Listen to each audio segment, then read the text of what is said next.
¿Qué es el deporte para ti? Para nosotros es perseverancia, disciplina, liderazgo, trabajo en equipo y pasión. El deporte nos lleva a descubrir todas esas habilidades que transforman completamente nuestras vidas. Si te lo propones, tú también puedes descubrir las tuyas. Porque todos comenzamos desde cero y fue en el camino donde descubrimos el atleta que llevamos dentro. Ahora es tu momento. Descubre el atleta en ti.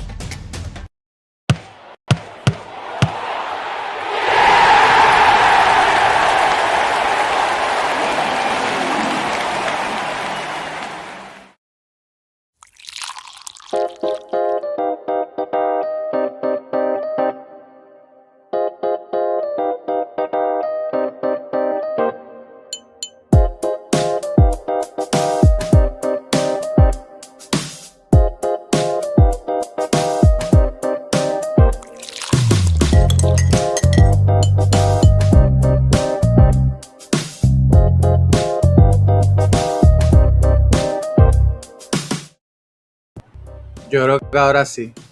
Ahora sí. Muy buenos días, muy buenas tardes, muy buenas noches y por qué no, muy buenas madrugadas. Porque aunque estamos en directo este martes 17 de marzo para Patreon, y recuerda que si quieres participar de las transmisiones de El Café Medio Tiempo, las entrevistas y todo esto que hacemos exclusivo para Patreon, solamente tienes que hacerlo uniéndote a nuestro Patreon, www.patreon/Fútbol Boricua, por $5 al mes. Ya salió ayer lunes salió el newsletter y vamos a seguir publicándole el newsletter. Ya esta semana regresamos nuevamente con las entrevistas por aquí, por el Café Medio Tiempo. Saben que se graban, esto va a estar arriba el jueves, y que ustedes en Patreon pues participan de las transmisiones de Café Medio Tiempo. En fin, estamos ofreciéndoles mucho más de lo que les hemos estado ofreciendo, así que apóyanos con 5 pesitos. No es más, están apoyando a periodismo independiente. Aunque yo no sé, yo creo que hay ciertas personas que no saben lo que es diferenciar entre periodismo independiente, la diferencia entre periodismo independiente y tener una línea, ¿cómo es? Una línea editorial subjetiva o objetiva. Es como que son cosas distintas, mi gente. Pero nada, cosas que pasan. Dicho eso, hoy tenemos a un invitado que todo el mundo ya lo dio, porque está en el título, pero no antes dejar pasar, que queremos mandarle gracias a Walmart Puerto Rico. Descubre el atleta en ti visitando yo soy walmart.com, que han sido nuestros patrocinadores por el pasado año. Muchas gracias a la gente buena de Walmart Puerto Rico. Ahora sí, vamos a traer a nuestro invitado para continuar haciendo el chiste que quería hacer, que aunque su café se le puede estar enfriando, el mío lleva desde las 1:30 ya servido, así que está medio, no importaba, ya estaba medio. Sí, este está frito ya. Ay, déjate de cosas que lo colaste no hace ni 10 minutos. No hace ni 10 minutos. Así de frío está, brother. Todavía estamos pasando la última onda de invierno acá. Saludos y bienvenido a José Cos, al Café Medio Tiempo. Cos, que quisiera estar en esta bella tarde de primavera caribeña, porque aunque él se puede estar quejando de frío y de que todavía está en invierno por allá, por New England, a nadie lo mandó a montarse en ese avión de la guava aérea. Pero, de eso vamos a hablar ya mismo. Pero aquí ya es primavera, papi, y aquí hace calorcito, y puedo irme para la playa si quiero con la novia. Digo, a ella no le gusta mucho la playa, pero son otros 20. Me parece que está bien de más. ¿Qué te puedo decir, pa? ¿Cómo estás, José? ¿Cómo estás, Che? Estamos bien, súper bien, trabajando mucho, pero haciendo fútbol, está divertido. Qué bueno que puedes hacer fútbol. Vamos por partes. Oye, te dieron un ascenso ahí porque está ahora como head coach en la USL 2. Así es. Sí, es actually mi tercer año coachando USL 2. El primer año fue un desastre. De hecho, estuvo conmigo Galindo. Él fue mi asistente en ese primer año. Y como todos los primeros años de todos los procesos, creo yo, fue un año bastante de aprender el ambiente. Yo creo que yo nunca había estado en una liga tan competitiva, no había estado en un espacio tan serio, supongo. Porque ahora la LPR está creciendo y creo que ahora se puede estar asimilando un poco más, ¿verdad? Lo que sería USL 2, pero para mí fue un choque. El nivel de, no solamente de fútbol, sino también todo el contexto. Los viajes son largos, hay un montón de factores externos que son muy diferentes. Y entonces ese primer año fue un desastre. No ganamos un partido. Pero fue un año de mucho aprendizaje, entonces como digo, todo primer año es un año de aprendizaje, un año de adaptación, y en el segundo año, que fue el año pasado, pues llegamos tercer lugar, estuvimos a punto de clasificar a los playoffs, y bueno, este año esa es la meta, ¿verdad? Tratar de llegar entre el primero y el segundo puesto para poder llegar a playoffs, y bueno, ver si podemos ganar un título nacional, que sería algo nuevo para este club, ¿verdad? Que nunca lo he logrado, así que vamos a ver. ¿Desde cuándo es que está BlackRock FC activo en la USL? En la USL 2 ellos están del 2018. El 2018 la USL 2 estaba en pañales y lo que eran como 5 equipos. Y ese equipo de BlackRock fue como uno de los equipos legendarios, en verdad, porque tenían como 7 jugadores que ahora mismo son profesionales en la MLS, en Europa, y ese equipo estaba bien montado y ganaron todo y después no tenían los fondos para poder continuar en los playoffs, así que le cedieron el puesto al próximo equipo. Pero la USL 2 ha crecido, como ha crecido el fútbol en Estados Unidos, ¿verdad? Que siguen, para mí, sigue en pañales y sigue estando en desarrollo. Ha crecido muchísimo y ahora es una liga preprofesional en todos los sentidos, como muchos jugadores salen al profesionalismo después de jugar ahí. Es una liga también preparatoria para un montón de atletas de NCAA D1, de las universidades más prestigiosas y top. Entonces, es un espacio bien competitivo, lo que lo hace una experiencia bien divertida para poder dirigir y conocer nuevos jugadores. Corrígeme si no estoy bien, pero USL 2 no es fully professional. No, es preprofesional y de hecho así es como se establece la liga, es una liga preprofesional. La USL 1 sí es profesional, de hecho la USL 2 no te permite pagarle a los jugadores. La USL 1 sí tienes que tener un contrato entre el club y el jugador, lo mismo en la Championship, y ahora creo que la USL quiere hacer una Premiership, una Premier League, y entonces sería como ascenso y descenso entre la Premier, USL Championship y USL 1. Entonces estamos como que dentro del organigrama, que está chévere, y tenemos mira de en algún momento hacer un equipo USL 1 para poder entonces entrar a ese juego del ascenso y descenso y darle una ventana de oportunidad a nuestros jugadores de las academias a pasar al profesionalismo a través de BlackRock en vez de a través de otros medios, ¿verdad? Y yo creo que una de las cosas que nos distingue a nosotros como equipo de USL 2 es que casi todos nuestros jugadores son de academia.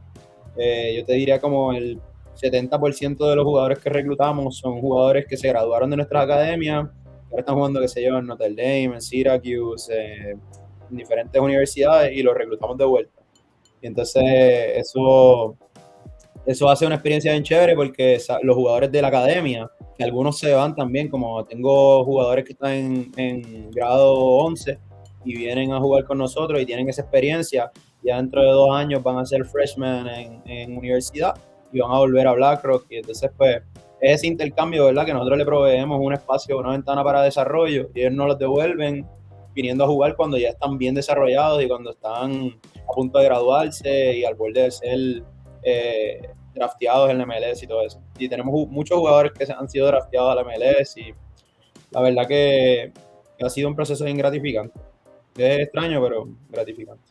Bueno, aquí en Puerto Rico no existe tal cosa como fútbol profesional desde que se desapareció el Puerto Rico FC en el 2018. Gracias a María y gracias a lo que ocurrió entre la NASL, el colapso de la NASL y eso. ¿Puede explicarnos para la audiencia que lleva ya casi 10 años sin estar expuesto genuinamente a lo que es un fútbol profesional, a qué te refieres con pre-profesional? Sí, o sea, básicamente la gran diferencia es que no hay contrato y la diferencia más grande entre las ligas es, por ejemplo, la USL 1 Championship, igual como el MLS, empiezan ahora en marzo. Entonces ya hay, como por ejemplo Gerald Díaz, que está jugando, ¿verdad? En el Miami, pues ellos ya empezaron la liga, ya están jugando. Y entonces la USL 2 empieza en mayo y se alarga hasta mediados de julio y después en julio son los playoffs y termina en agosto, porque está pensada como una liga para darle oportunidad a los jugadores de college que se mantengan activos para poder mantener un sentido de competencia en college también, porque aquí, como es el sistema americano de los deportes, ¿verdad? Se juega por temporadas, por seasons. Y lo que es la temporada de otoño es lo que viene siendo la temporada de fútbol en las universidades de Estados Unidos. Entonces, una vez eso acaba, ellos van a un spring, la D1 juegan un spring season, pero no son juegos oficiales, no cuentan para estadísticas ni nada de eso. Entonces, cuando llega mayo, estás viendo que hay jugadores que vienen desde noviembre sin tener un partido competitivo. Y yo creo que la USL 2 se hizo un poco pensando en darle una ventana no solamente de showcase, ¿verdad? De que los jugadores se muestren, sino que mantener un sentido de competencia y urgencia de los jugadores de nivel universitario D1 que no tenían dónde mantener su competencia para poder llegar en la mejor forma posible para agosto. Que es uno de los temas, ¿verdad? Que se ha estado conversando mucho en el fútbol acá, porque la NCAA ha estado pensando hacer un year round, especialmente en D1. A mí me hace mucho sentido porque si estamos hablando de que la MLS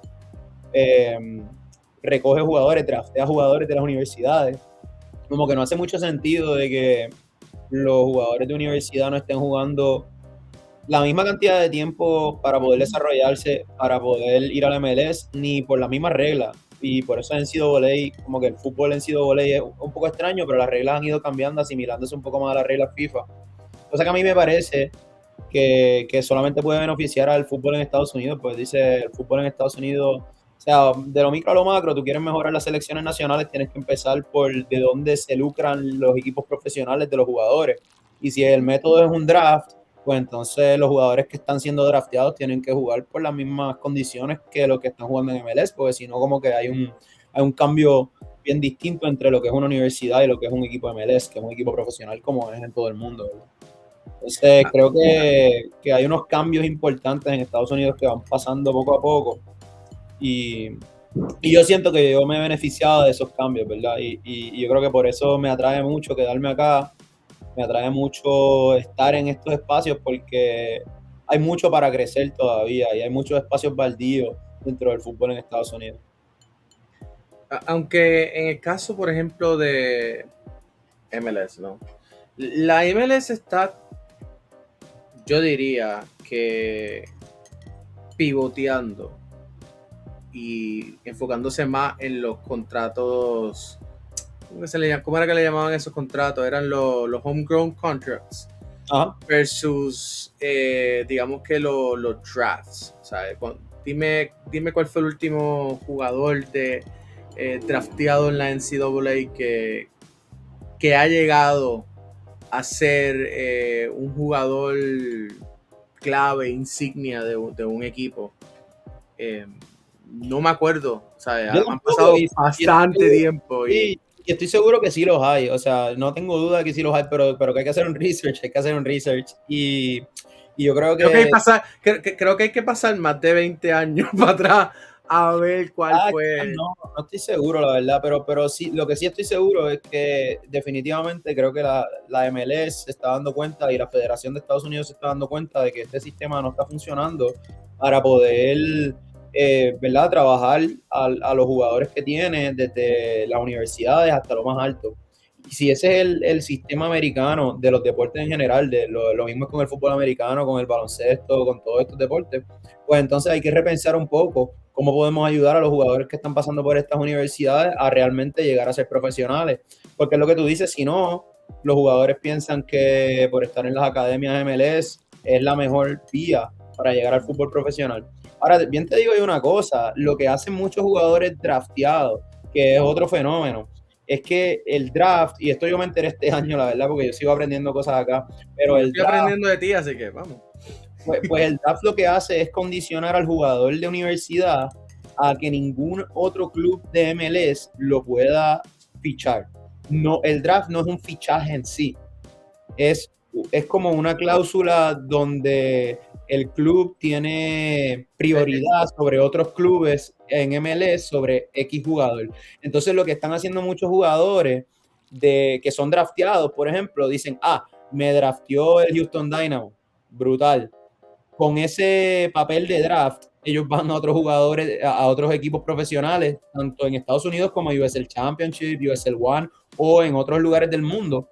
Y dicen, mira, me drafteó Houston Dynamo, pero como Houston Dynamo no te ofrece contrato inmediatamente, tú tienes que pasar por el Houston Dynamo 2, tienes que pasar por unos trials, tienes que pasar por un montón de procesos. Pues entonces los jugadores dicen, mira, me drafteó Houston Dynamo, ¿me quieres contratar? Porque si tú me ofreces un contrato profesional, me voy contigo. Y entonces, por eso muchas de las veces los jugadores que son drafteados no terminan en el club donde fueron drafteados, sino que terminan en otros clubes profesionales porque, como dicen aquí, lo usan como un leverage, ¿verdad? Para poder conseguir un mejor contrato o un contrato oficial o un contrato más rápido, que quizás sea por menor dinero de lo que te ofrecería un club MLS, pero te asegura profesionalismo y muchas veces te asegura tiempo de juego porque los jugadores que son drafteados los fichan, pero si el Inter Miami tiene la capacidad de fichar a Rodrigo de Paul, un jugador que sale de Syracuse, seguramente no va a tener minutos de juego en el Inter. Entonces optan por eso. Tengo que darle aplauso al Inter Miami por llevarse a Rodrigo de Paul. Por favor, quédense con él. No lo queremos de vuelta aquí, ¿ok? No lo necesitamos de vuelta. Se pueden quedar con él. Yo sé que creo que él estaba en un loan basis. Mira, paguen la cláusula y, mano, quédense con él. we don't really miss him allá en Madrid. ¿Ok? Bueno, qué mal nombre dice, ¿verdad? Tenía que haber mencionado otro. Podía haber dicho cualquier otra persona y eso no hubiese dolido tanto. Está todo bien.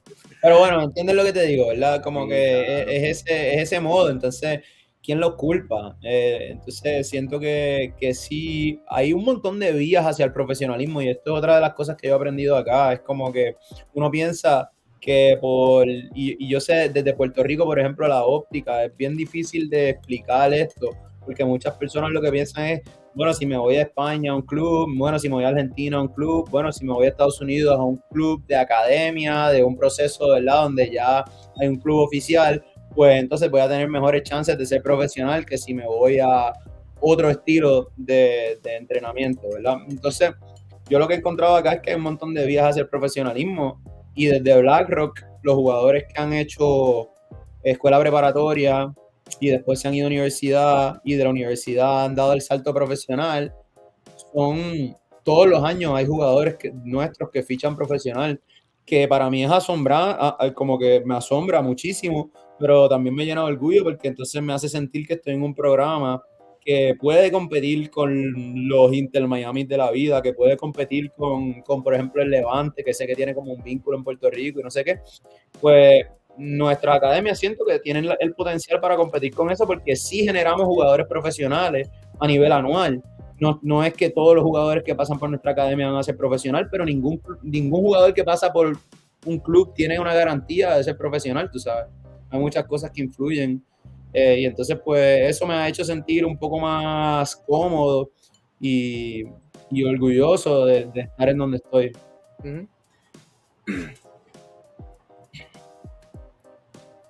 ¿Qué es o qué sería el consejo principal que tú le des a un estudiante que esté viendo este programa o escuchándolo en Spotify? Por favor, recuerden, síganos en Spotify. ¿Qué tú le dirías a un estudiante atleta que esté escuchando, que esté considerando si irse a jugar afuera, si irse a jugar a una universidad, quedarse en la LAI? ¿Cuál sería ese consejo que tú le pudieras dar a ese tipo de persona que esté en ese momento, que esté aspirando a jugar profesional, pero no sabe qué hacer? Porque pues estamos hablando de niños todavía a los 17, 16 años. Sí. Mira, yo creo que educarse y yo creo que es una parte bien difícil porque sobre todo en el fútbol, que vamos, como que yo creo que hay que admitir que el fútbol es un ambiente un poco tóxico y todo el mundo... Poco. Simpático, you're downplaying it. You're very downplaying it. Pero no, o sea, lo que digo de verdad, como yo creo que educarse es importante y tratar de conseguir perspectivas de diferentes lados. Como que yo estoy seguro que yo no tengo la razón absoluta, ni que yo puedo decir que mi programa es el mejor programa para un futbolista que quiera ser profesional. Pero hay muchas alternativas y todo va a depender, yo creo que de tu contexto social, de tu contexto económico, de tu perfil académico y de tus intenciones a largo plazo.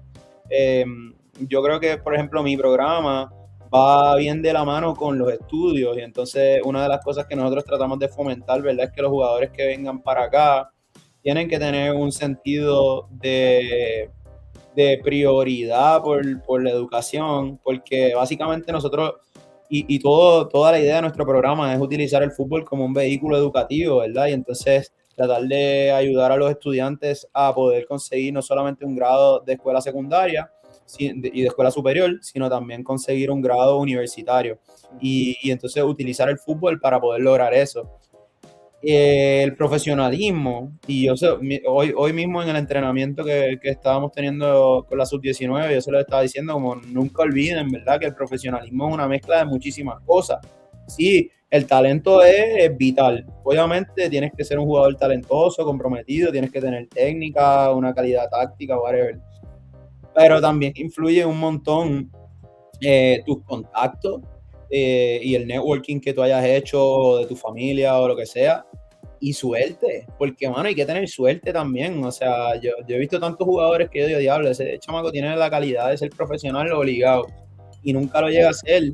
Y es porque él tuvo un mal día en el tryout o sencillamente miraron a otro por encima de él. Y eso pasa todos los días. O sea, estamos hablando de un juego que juegan millones, quizás billones de personas en el mundo, tú sabes. Y entonces, para llegar a ser profesional, uno tiene que ser no solamente talentoso, tienes que ser una persona que también se pueda mercadear bien y tienes que tener suerte. Y entonces, eso es algo que uno nunca puede dejar por sentado. Entonces, nuestra meta es que los jugadores también tengan una educación a partir del fútbol, porque pase lo que pase, cuando se acabe el fútbol, nosotros le decimos, pues, bueno, es que el fútbol se puede acabar en cualquier momento, de lastimas y chao, se acabó, tú sabes. Y entonces, igual tuviste una carrera de 10 años fenomenal y después lo vas a hacer, ¿sabes? Entonces, yo creo que para nosotros lo más importante y lo que encontramos vital es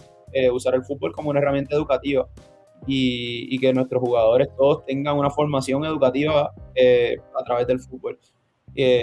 Y yo creo que si ese es el norte para el jugador, como tú dices, ¿verdad? Si yo le estoy dando un consejo a un jugador, pues es que depende del norte, y depende de lo que quiera hacer.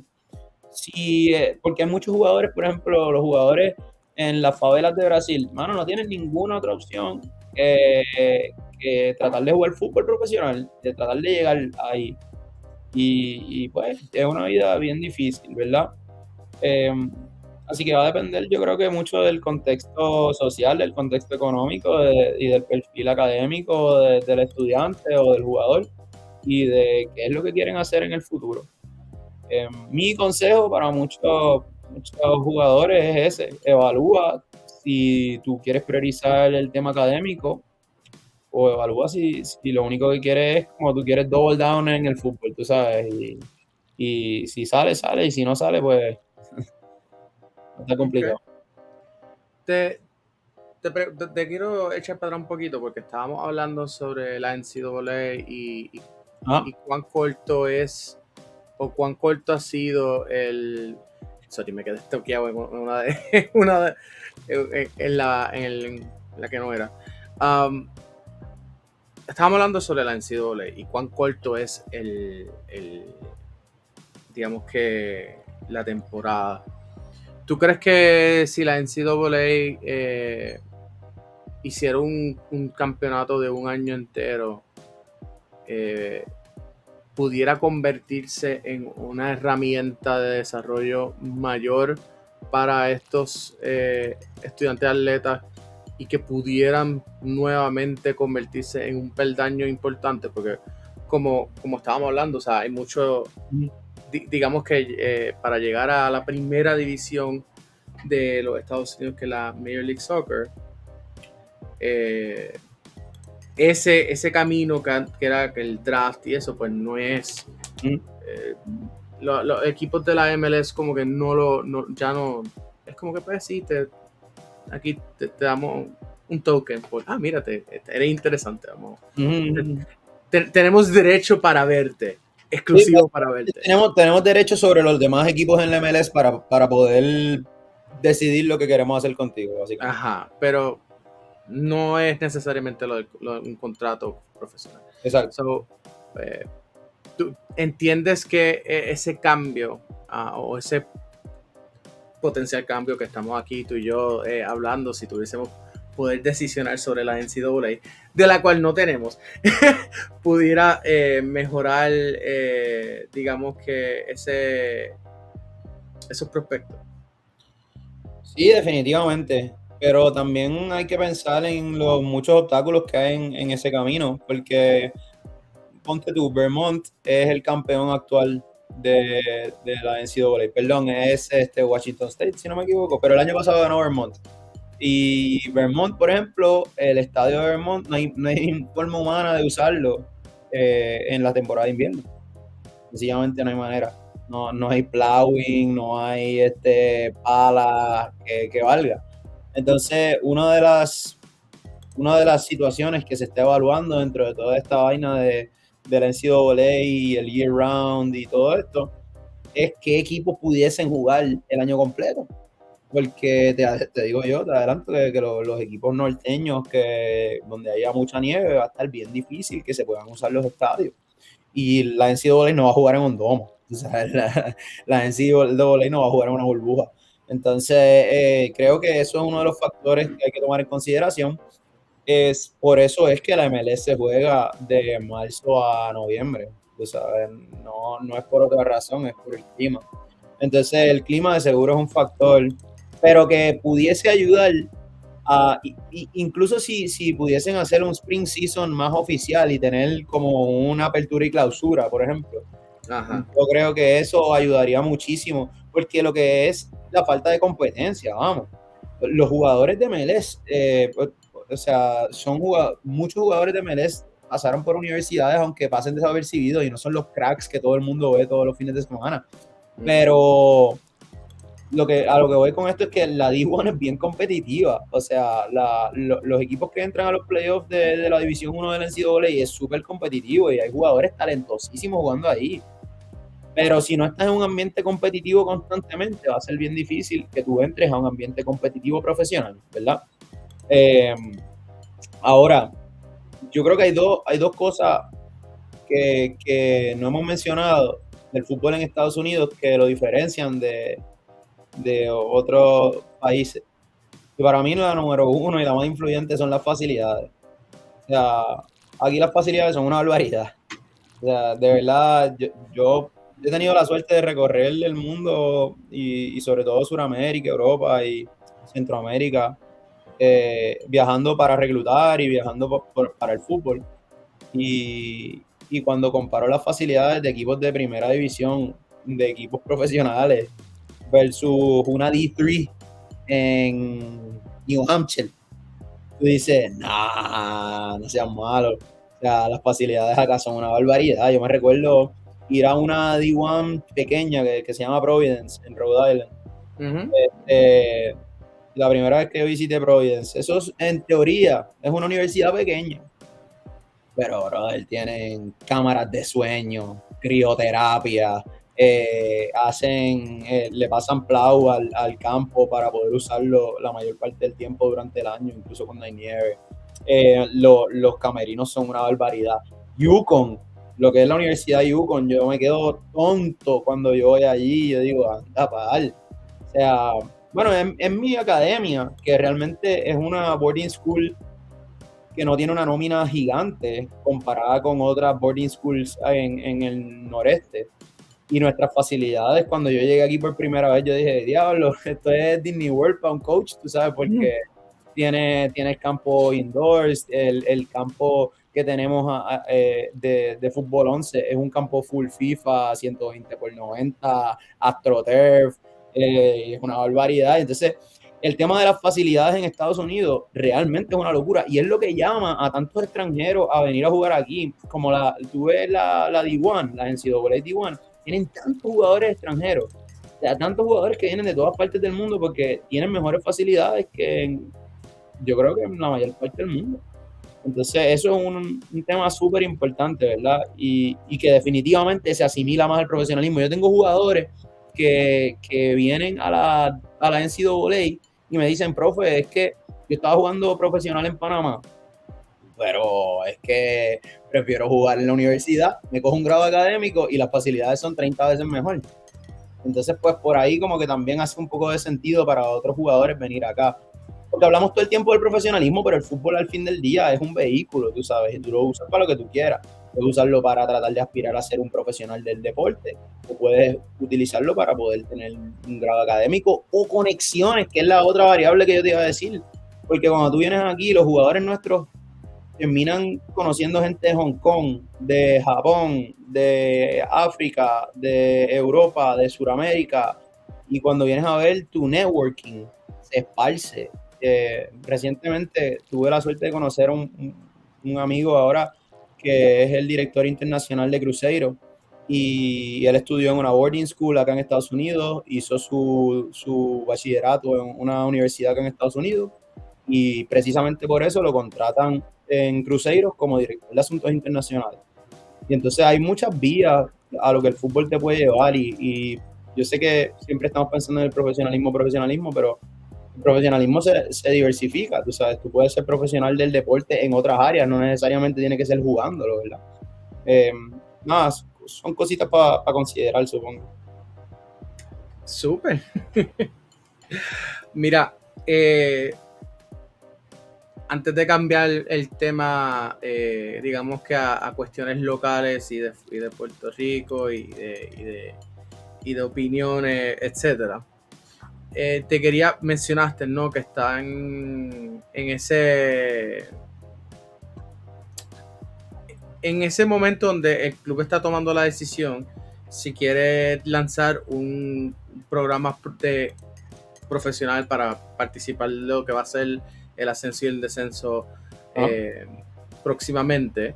También mencionaste que la USL va a lanzar su USL Premier, que es la otra primera división de Estados Unidos. Para que no lo sepa, porque yo sé que hay hasta abogados que no saben esto. Estados Unidos, la US Soccer, tiene en sus estatutos no una, tiene dos divisiones reconocidas. Una, la que lleva desde el 1996 como reconocida como la primera división, es la Major League Soccer. Pero también ahora se van a estar empezando a reconocer la que es la USL Premier, que es, pues, va a ser la segunda primera división de los Estados Unidos. En términos de lo que sería el ascenso y descenso, ¿cómo tú lo ves? O sea, ¿cómo tú ves que va a poder funcionar ese ecosistema de la USL? ¿Dónde tú ves la USL parada en estos momentos? Mira, yo para explicar un poco, ¿verdad?, el tema de la USL versus la MLS, yo creo que ahí está mi perra, perdona. Lo más importante es entender que la MLS, al igual que la MLB, la NFL, son las ligas que financieramente son una potencia. Y porque financieramente son una potencia, permiten que los equipos puedan viajar. Estamos hablando de que en Estados Unidos es un país gigante y obviamente las distancias de recorrer son grandísimas. Y entonces, ¿qué viene a hacer la USL Championship, la USL 1?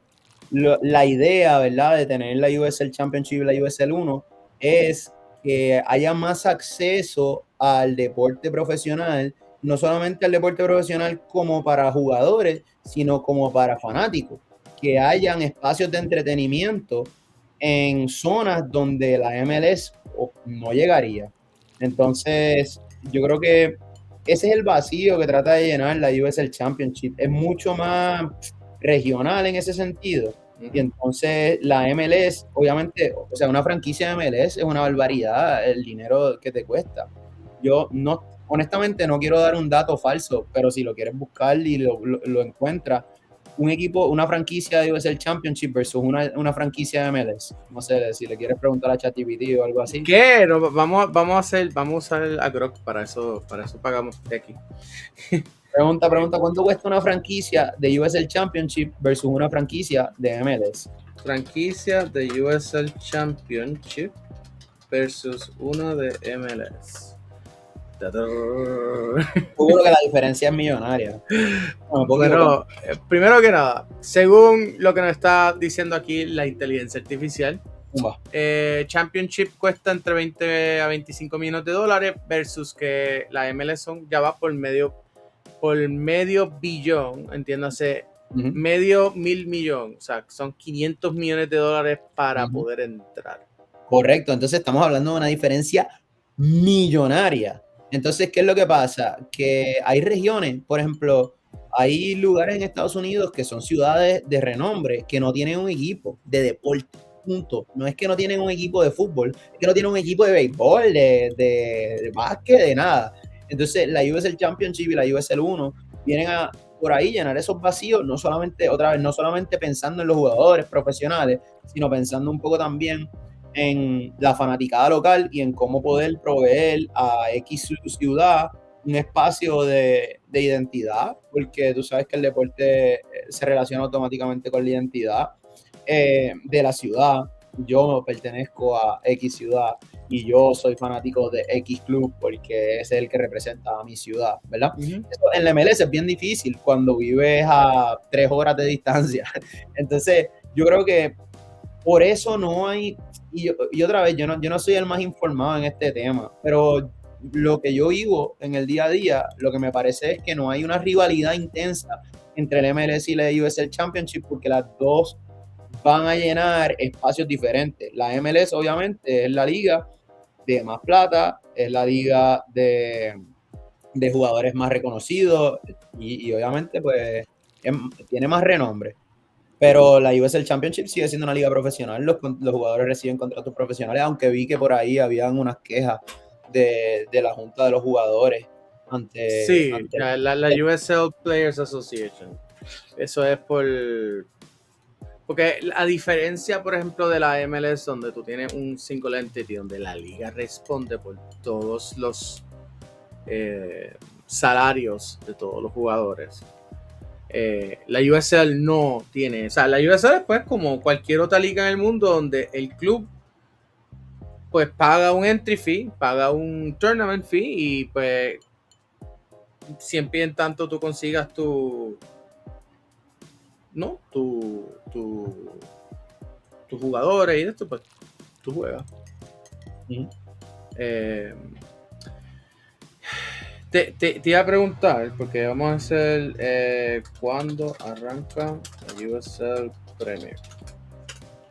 Debe ser para el año que viene o no, este año no va a ser. O sea, no es 2026. La USL anunció oficialmente el nombre USL Premier como su liga de primera división.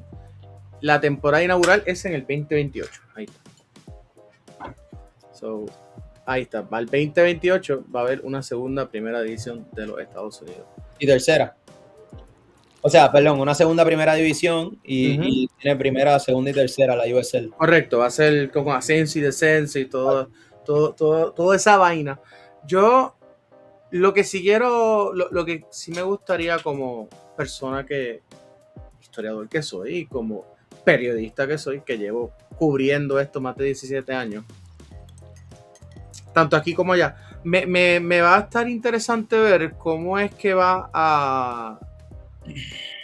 porque obviamente el argumento próximo que va a ser, espérate, si nosotros somos primera división, nosotros merecemos tener también un pase directo a la CONCACAF. Porque si yo soy primera división, claro, pues entonces yo merezco tener uno. Y ahora mismo la MLS tiene 3 directos y uno indirecto, que sería el de la US Open Cup. So, veremos a ver cómo se va a ir desarrollando ese tema, porque yo estoy casi seguro que no necesariamente en el 2028, pero mientras se vaya a dar pasando el tiempo. Claro. Ese va a ser el gran próximo argumento de si yo soy primera división, yo también merezco tener por lo menos un pase directo a la CONCACAF. Claro. No, vamos a reunirnos en 3 años y ver qué pasa.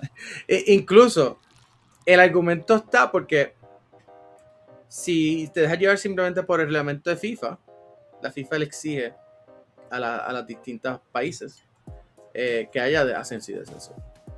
Y en Estados Unidos es uno de esos pocos países donde no hay ascenso y descenso. Y tú tener una liga con 3 divisiones que está reconocida por que va a estar reconocida por US Soccer, que va a estar activa, le va a poner un poco de presión, no tanto a la MLS, pero sí a la federación, a que, espérate, me tienes que considerar también, porque o sea, nosotros cumplimos en completo con la FIFA, la MLS no. Claro.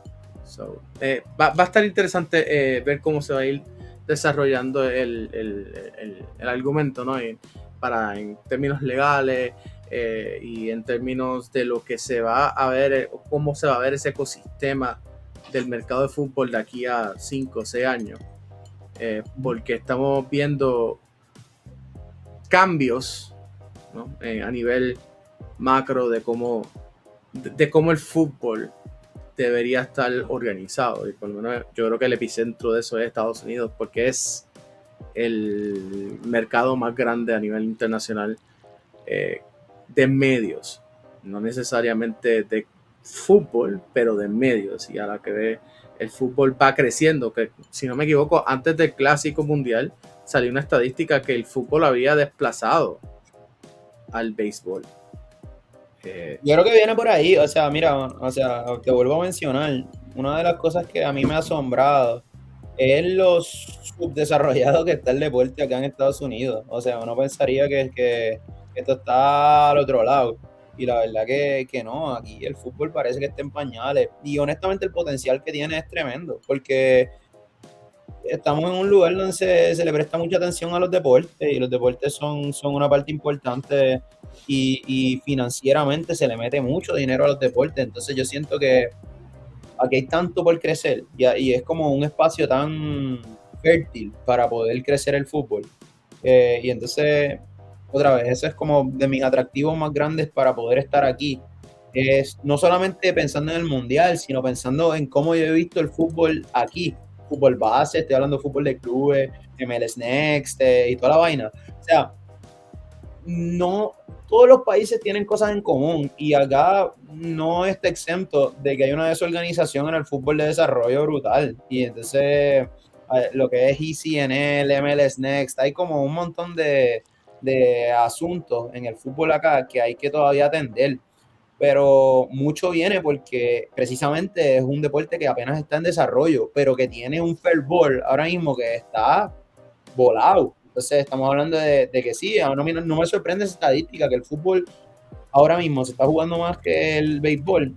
Está pasando algo similar como lo que está pasando en Puerto Rico también, que las canchas de béisbol están siendo desplazadas por canchas de fútbol. Y, o sea, a mí no me sorprende que esté sucediendo eso.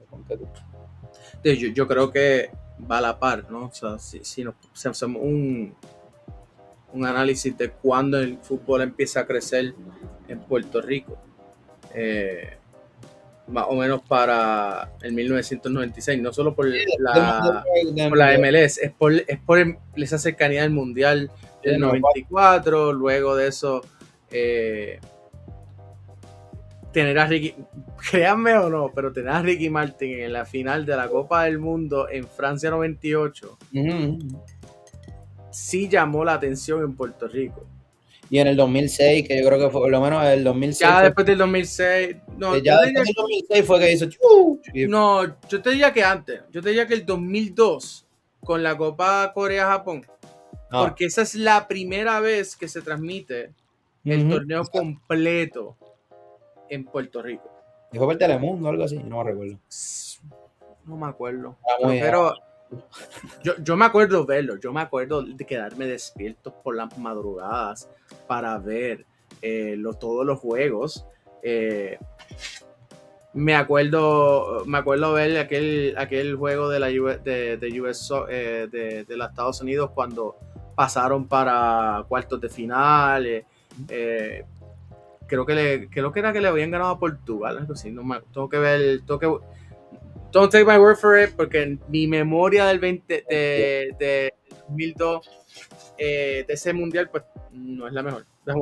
Yo no me recuerdo en lo absoluto. Me acuerdo verlo. Me acuerdo del 2006 y todavía era chiquito. ¿Tú sabes que yo no vi el 2006? 2006, bueno. Yo no vi Alemania 2006. Zidane. Yo no vi ni un... exacto, lo único que yo vi fue la final. El cabezazo la final, el cabezazo de Zidane. Y ya, eso es lo que... Porque en la fase de grupo, Estados Unidos no ganó ni un solo juego. Y creo que era por alguna razón, como que, qué sé yo, era como que no había ese hype que había para el 2002. Y yo de lo que recuerdo había un hype bastante bueno, pero estoy hablando de mi experiencia personal. El 2006 fue el primer mundial que me llamó la atención y yo creo que fue como que lo que me hizo empezar a de verdad meterle al fútbol. Así que el 2006 es un mundial especial para mí, supongo. Para mí el 2002, y más te digo, el 2002 yo me acuerdo que la final yo no la vi, a mí me la contaron, porque yo estaba en un campamento de Boy Scouts en Oaxaca. Y la final fue literalmente como a las 7 de la mañana, hora de Puerto Rico. Sí, fue. Fue bien temprano y se habían levantado, algunos de los padres se habían levantado a ver el fuego, y pues nos los estaban contando mientras pasaba. Yo creo que era que yo le iba a Francia en ese mundial y perdimos contra Brasil por una asquerosidad por una asquerosidad. Hablando del mundial, Cos. Controversial. Bueno, no voy a entrar en controversia y geopolítica porque de verdad que... Está complicada la situación. Eso es un tema para un es lo que hay. No, quiero saber más sobre cómo tú ves que se está desarrollando esa atmósfera de mundial. Porque estamos a par de meses y yo creo que el enfoque en Estados Unidos ha estado más obviamente en el Clásico Mundial, en la NBA y en otros deportes. Porque a nivel internacional, pues todo el mundo está hablando del mundial. No. Por las razones, no por las mejores razones. Pero, ¿cómo se está? ¿Cómo tú sientes ese ambiente de premundial ahora mismo? Es bien extraño. Y honestamente, quizá yo no soy la mejor persona para poder hablar de eso porque yo vivo en Lake Placid, Nueva York, estoy un poco aislado de lo que son las ciudades grandes, ¿verdad? O sea, yo no vivo en Nueva York, Manhattan, y entonces sí hay un interés, obviamente hay un interés. Yo siento que no hay ese mismo fervor, ese mismo ambiente premundial que en otros mundiales. Y yo creo que también es porque el ambiente político en Estados Unidos está bien tenso ahora mismo. O sea, hay un montón de cosas pasando que pueden solapar la atención de lo que sería el mundial y obviamente el deporte, al ser deporte, dentro de mi opinión, pasa de momento a un segundo plazo porque hay otros asuntos un poco más importantes que pueden determinar, ¿verdad? Cuando hay bombas cayendo en el Medio Oriente, creo que y sobre cuando el host de un país, el host country o uno de los host countries está está bombardeando, ¿no? A otro país que va a participar en el mundial y que tiene o sea, el tema político solapa completamente el tema deportivo. Bueno, estamos hablando de que no tenemos que preocuparnos mucho porque tú sabes, ese hombre es el premio de la paz según la FIFA. De verdad que yo así no tenemos nada que preocuparnos aparentemente. Sí. Pero ahí salió, mira, por eso de ser justo, ahí salió un comunicado de la FIFA que dice FIFA is in regular contact with all participating member associations, including the Islamic Republic of Iran, to discuss planning for the FIFA World Cup 2026. FIFA is looking forward to all participating teams competing as per the match schedule announced on 6 December 2025. O sea, otra vez, para mí hay unas tensiones irresueltas que todavía no hacen que se permita vivir esa emoción del mundial, porque lo político va directamente atado con el deporte. No podemos tapar el sol con la mano. La realidad es esa, y si tú lo ves a través de la historia de todos los mundiales, o sea, el deporte es político y la política influye en el deporte, y pues estamos hablando de, ¿verdad?, de unos años que han sido bien tensos para los inmigrantes, de unos años que han sido bien tensos en términos de, como tú mencionaste, de geopolítica y de cómo Estados Unidos como potencia mundial está bregando asuntos internacionales. Entonces, yo no he sentido esa emoción de otros mundiales en Estados Unidos por lo menos, y quizás soy yo, quizás es porque, ¿verdad? Pues obviamente conoce un poco mi contexto político, entonces pues para mí se me hace difícil estar bien ilusionado por un mundial, estar bien ilusionado por recibir lo que sería una celebración a la diversidad, una celebración a lo internacional, ¿verdad? A una unión de países cuando se están dando las cosas que están pasando. Y no estoy hablando solamente a nivel internacional, sino también a nivel nacional lo que es las situaciones con ICE y toda la cuestión. O sea, realmente estamos viviendo un momento extraño en la historia del mundo. Entonces, eso influye automáticamente al deporte. Pero ¿sabes algo? A mí no me preocupa tanto la parte de ICE. Me preocupa ICE, el tema en general. Pero me refiero en cuanto al contexto del mundial. No me preocupa tanto después de ver el Clásico Mundial de Béisbol. O sea, el Clásico Mundial de Béisbol, casi todos los estadios, creo que el de Houston tuvo partidos que... Pero por el resto de la mayoría de las sedes del Clásico se llenaron. Por lo menos estoy hablando exclusivamente de la sede en Estados Unidos, Puerto Rico. Sí. Porque Tokio es Tokio y Japón es Japón y allá tienen otros problemas migratorios también, pero yo no soy experto en no soy experto en migración japonesa, así que por favor no me voy a meter en ese tema.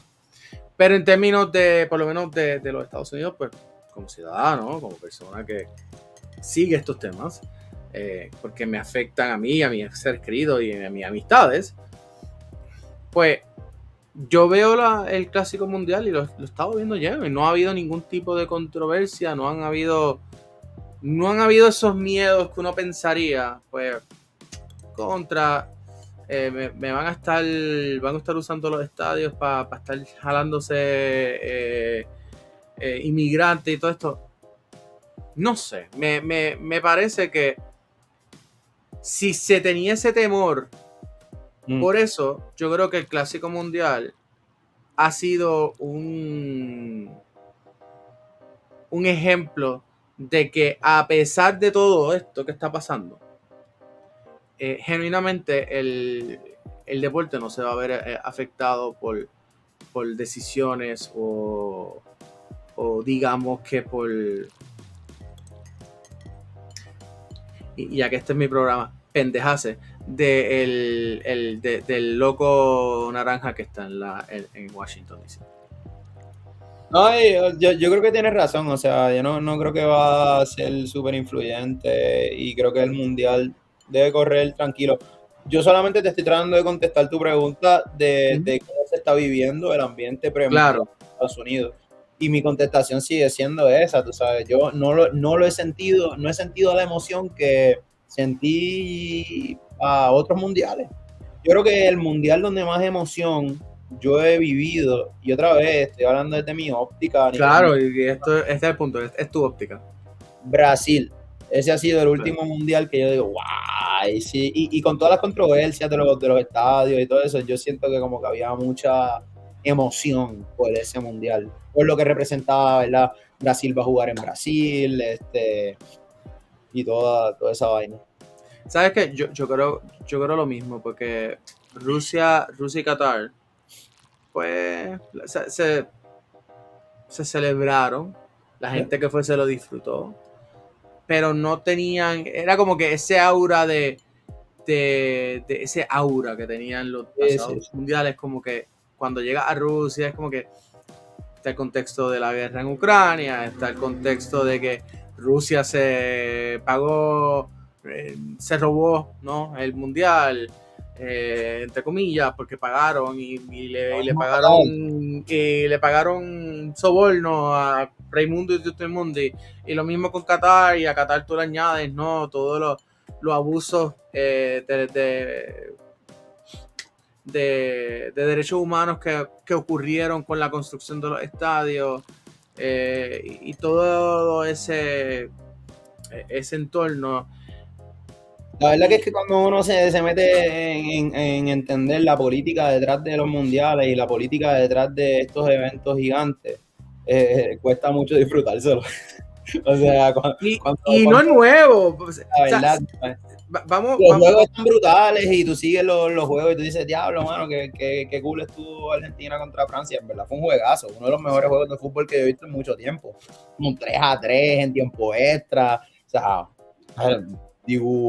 me disfruté la final, me la disfruté. Yo creo que Ese es Yo de los creo- mejores juegos que yo he visto en mucho tiempo. va a pasar lo mismo. Vamos a estar hablando de las controversias Claro. y de Trump hasta el día antes de que arranque el mundial.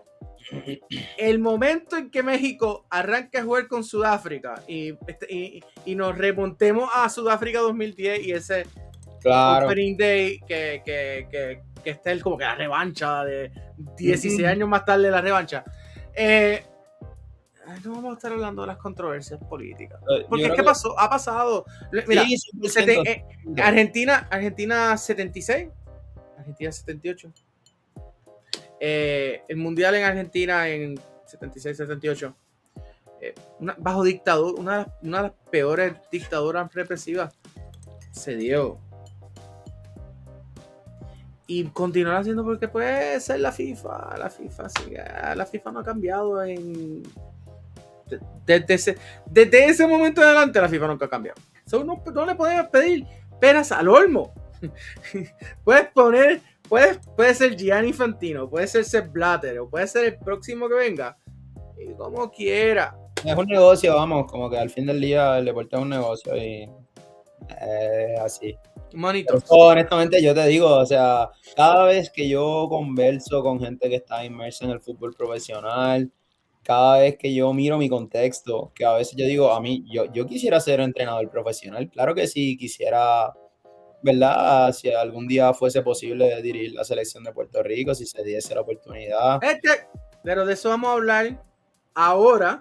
Y antes de continuar la conversación, vamos a cerrar la puerta un momentito para las personas que no son de nuestro Patreon. Ya usted sabe, si usted quiere escuchar el resto de esta conversación, y ahora que vamos a entrar en la parte juicy del futuro de COS y de sus opiniones sobre el fútbol puertorriqueño y todas esas cosas. Si usted quiere saber todo eso, cuáles son o cuáles no son las opiniones de él, pues usted tiene que hacerse miembro de nuestro Patreon. Por $5 al mes, usted va a poder tener acceso a esta y al resto de todas las demás entrevistas que ya hemos realizado este año. Así que nada, COS, tú te quedas ahí. Nosotros nos vamos a despedir de la gente que nos esté sintonizando en la parte gratuita. Y pues COS y yo nos vamos a quedar hablando un ratito más acá en Patreon. Así que nos vemos para dejarles saber a ustedes la semana que viene, porque como esto sale en jueves, pues yo no te voy a dar cosas, no te voy a dar un calendario de cosas que ya para cuando salió esto ya van a haber pasado. Sobre la semana que viene, recuerden que el martes es lo que hay a las 8 de la noche, y entiendo que la semana que viene el juego que vamos a estar transmitiendo de la Liga Atlética Interuniversitaria es el UPR Río Piedras contra UPR Carolina el jueves 26 de marzo. Así que el jueves de la semana que viene, ese va a ser el juego de UPR Río Piedras contra Carolina, que es el partido antes del clásico. Y pues del clásico pendiente el martes, que vamos a estar hablando del clásico. Olvídese creo que todo el programa. Y también recuerden que ya la semana que viene, más o menos para ese jueves, es el Mundial de las Colonias. So pendientes a esos juegos y vayan a apoyen a la selección nacional. ¿Okay? Dicho eso, vamos a cerrar la puertita y por unos minutitos aquí, y entonces nosotros continuaremos hablando. No te vayas, cosas.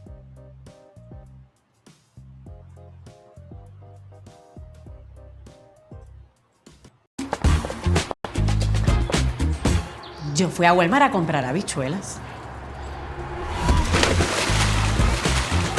Nosotros necesitábamos comprar carne para el barbecue. A nosotros nos hacía falta jabón de fregar. Desde la cena de hoy Ay, el jabón de fregar. hasta el cuarto del bebé. En Walmart encuentras más. Pide por pick-up, delivery o visítanos.